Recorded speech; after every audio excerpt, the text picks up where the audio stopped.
Hello বন্ধুরা, welcome to my channel Barnali kitchen আর lifestyle ব্লগে সবাইকে আবারও একবার ওয়েলকাম। সবাই কেমন আছো? আশা করছি সবাই খুব ভালো আছো, আর আমিও খুব ভালো আছি।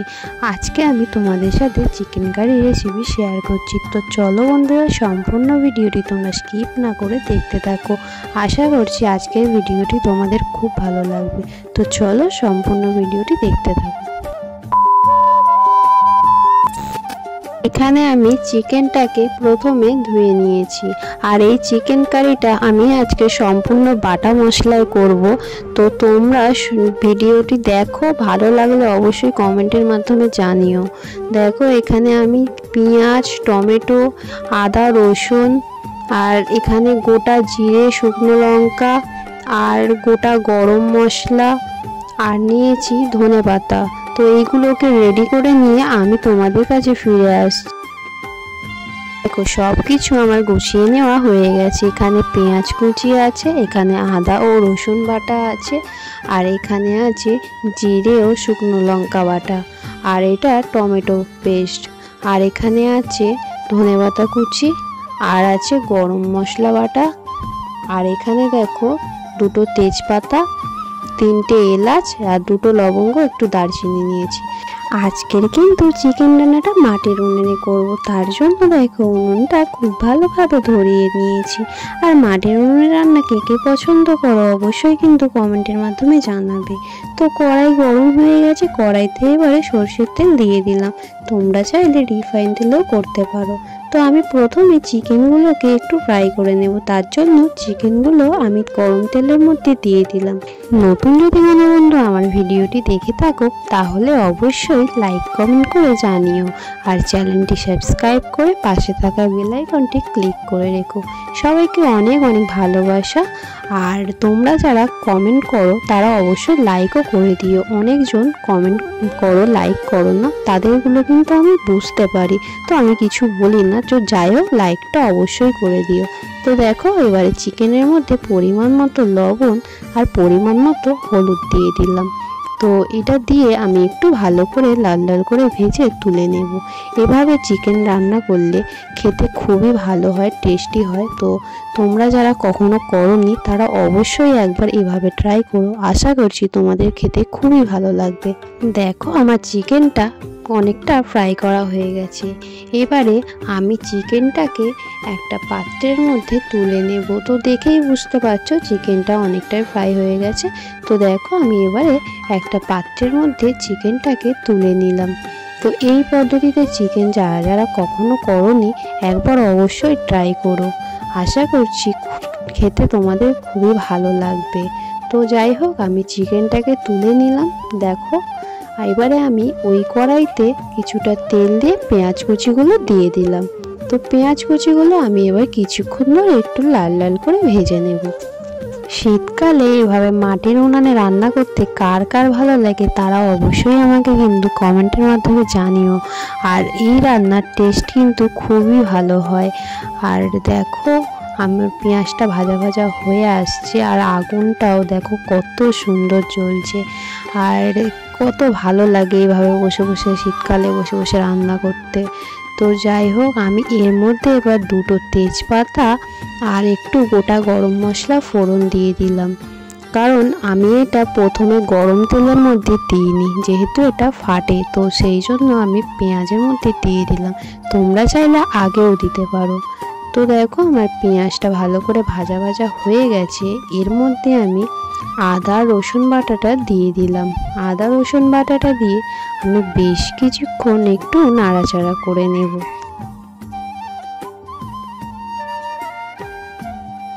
পেঁয়াজ আদা রসুনটা ভালো করে ভাজা ভাজা হয়ে গেছে। এবারে আমি এর মধ্যে পরিমাণ মতো লবণ আর 1 চামচ হলুদ গুঁড়ো, আর আমি দিয়ে দিলাম 1.5 চামচ লাল লঙ্কার গুঁড়ো। তো এই চিকেন কারি একটু ঝাল ঝাল ভালো লাগে, সেই জন্য আমি 1.5 চামচ লঙ্কা গুঁড়ো দিলাম। আর এখানে দেখো জিরে আর শুকনো লঙ্কা বাটাটাও দিয়ে দিলাম, আর এখানে আমি টমেটো পেস্টটাও দিয়ে দিলাম। তো সব কিছু এবারে খুব ভালো করে কিছুক্ষণ ধরে কষিয়ে নেব। তো দেখো আমি সব কিছু ভালো করে মিশিয়ে নিলাম। এবারে কিছুক্ষণ ধরে এই মশলাটাকে কষিয়ে নেব যতক্ষণ না পর্যন্ত তেল ছেড়ে আসছে। মশলা যত কষাবে রান্নার স্বাদ তত ভালো হবে। তো এভাবে আমার মশলাটা আরও কিছুক্ষণ একটু কষিয়ে নেব। তো বাটা মশলার রান্না খেতে খুবই টেস্টি হয়, আর একবার যদি এভাবে না বানাও অবশ্যই এভাবে ট্রাই করতে পারো। দেখো উনুনটা বেশ সুন্দর জ্বলছে, আর শীতের সময় এভাবে উনুনের ধারে বসে থাকতে খুবই ভালো লাগে। তো মশলাটা আমার এবার পুরোপুরি কষানো হয়ে গেছে, দেখো তেল ছেড়ে এসছে। এবারে আমি চিকেনগুলো এর মধ্যে দিয়ে দিলাম।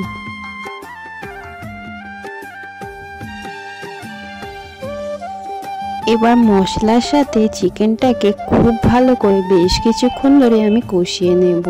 তো দেখো আমার চিকেনটা আগে থেকেই ভালো করে ফ্রাই করা ছিল। এবারে আমি মশলার সাথে আবারও কিছুক্ষণ ধরে খুব ভালো করে কষিয়ে নেব। তো এভাবে যতক্ষণ বেশি কষানো হবে তত খেতে বেশি টেস্টি হয়।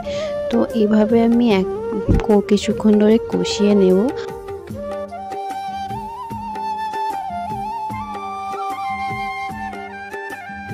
দেখো আমার চিকেনটা পুরোপুরি কষানো হয়ে গেছে। আর আমার নতুন পুরানো সমস্ত বন্ধুদের অসংখ্য ধন্যবাদ ও ভালোবাসা। দেখতে দেখো কত সুন্দর লাগছে। আর এবারে আমি এর মধ্যে পরিমাণ মতো জল দিয়ে দেবো।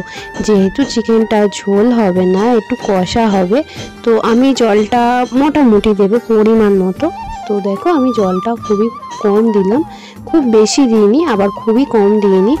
তো যেহেতু চিকেনটা একটু সিদ্ধ হবে, তো অর্ধেক সিদ্ধ হয়েই গেছে কষাতে কষাতে, তো আর কিছুটা সিদ্ধ হলে হয়ে যাবে। আমি এবার একটু ঢাকা দিয়ে দিলাম।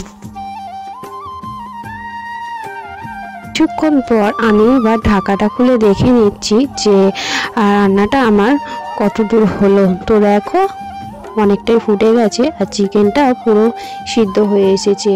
তো দেখো আমি খুব ভালো করে এবারে একটু মিশিয়ে দিচ্ছি। এরকম চিকেন কষা ভাত, রুটি, পরোটা, লুচি, ফ্রাইড রাইস সব কিছুর সঙ্গেই ভীষণ ভালো লাগে। তো দেখো আমি এবারে ধনেপাতা কুচিটা ছড়িয়ে দিলাম। ধনেপাতা কুচিটা ছড়িয়ে দেওয়ার পর খুব ভালো করে এটাকে মিশিয়ে নিলাম।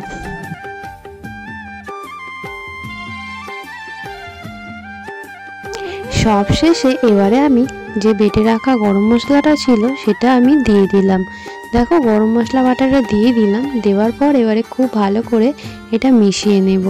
তো গরম মশলা বাটা দিলে রান্নার স্বাদটা খুবই ভালো হয়। তো দেখো আমি ভালো করে মিশিয়ে নিলাম, আর আমাদের চিকেন কারি পুরোপুরি রেডি।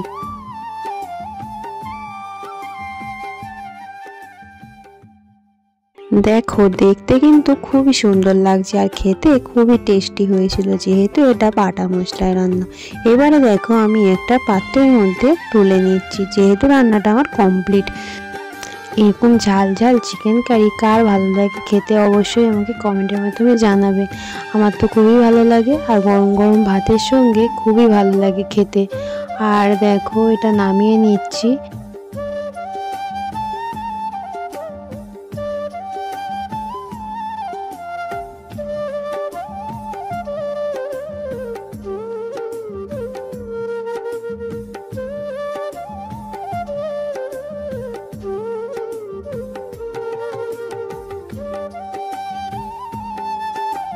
আমার চিকেন কারিটা পুরোপুরি রেডি। তো কেমন লাগলো অবশ্যই তোমরা কমেন্ট করতে ভুলো না, আর অবশ্যই লাইক করে দিও। আর এতক্ষণ পর্যন্ত ভিডিওটি দেখার জন্য সবাইকে অসংখ্য ধন্যবাদ ও ভালোবাসা। সবাই খুব ভালো থেকো, সুস্থ থেকো, সাবধানে থেকো। আবারও দেখা হবে অন্য কোনো ভিডিওর সাথে। ততক্ষণের জন্য টাটা, লাভ ইউ অল, ভালো থেকো সবাই।